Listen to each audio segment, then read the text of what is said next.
Okay, guys, a lot to react to here. Ryan, let's start with you here. I think the big surprise was Brian Flores being out with the Dolphins. What's your reaction to this? Yeah, this seems like a mistake to me. Like, this is a guy who has kept his team competitive throughout the 3 seasons he's been there. You look at what he was able to do moving from Fitz to Tua Tagovailoa, also using them in duplicate ways or using them as a duo last year, and now finding ways to win 8 out of 9 games as you finish the season. And as Dan mentioned, even on Get Up, you beat the New England Patriots 2 times this year. Yeah. This is a team that's continued to have the identity of playing great defense, and he's a defensive coach. This is a team that has learned to play offense, even with an offensive line that wasn't the type of offensive line you thought could protect a young quarterback or have you an opportunity or give you an opportunity to have a run game. And so when I see a leader like this who is ousted as a head coach, it makes me feel like they don't have the right executives or the right leadership at the top of the organization to understand what they're getting. And the huge question for me is this. Okay, you get rid of Brian Flores. Who are you going to get to replace him, and how is that an upgrade over the head coach you just had? I think it's a mistake, and I think it's ridiculous.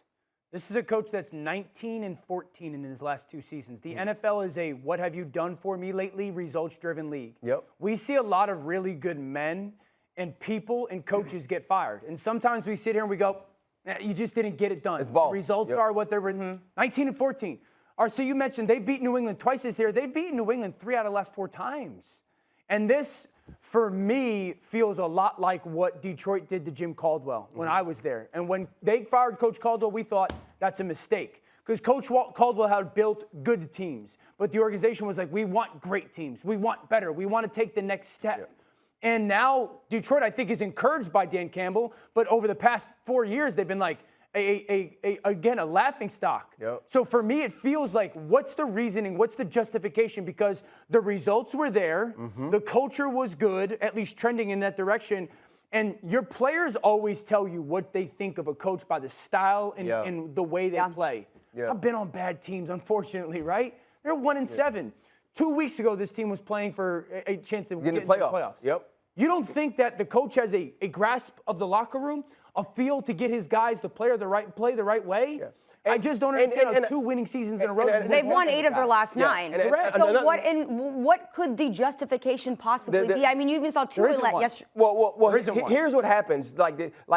These teams feel like they're on the cusp, and they don't understand how they got there. They're not giving Brian Flores the respect for building this team and putting it in a position to be 1 game away from getting into the playoffs. What they're looking at is the result of not winning that game 2 weeks ago and saying, okay, at the beginning of the season, we expected to be something different. But I also don't think they realized that in the middle of the season, you were linked to Deshaun Watson and trade rumors. Yeah. So not only did Brian Flores have to prepare a team to win football games, he also had to manage a young quarterback and the things that he was hearing. And he did a great job of doing that. Absolutely. Always stood behind Tua. Absolutely. And I don't understand when, again, if we look at results, the results were there. We look at the development of the culture was there. The Patriots needed to win yesterday as well. Yeah. It wasn't like the Patriots mailed it in. And you beat them handily at home.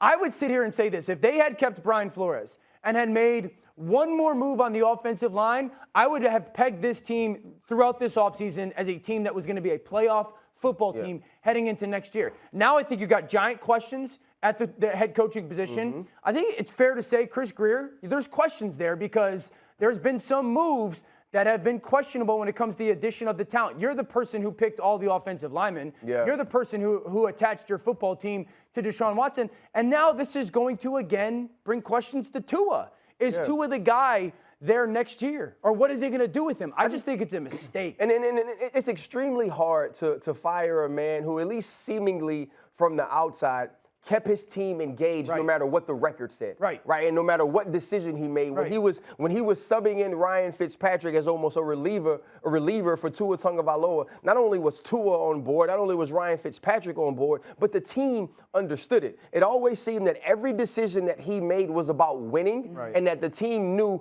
that he was singularly focused on that, and that's what drove every decision that he made. Yeah, definitely a lot of cohesion with the Dolphins. So very surprising, I think, for everyone to see Brian Flores out this morning.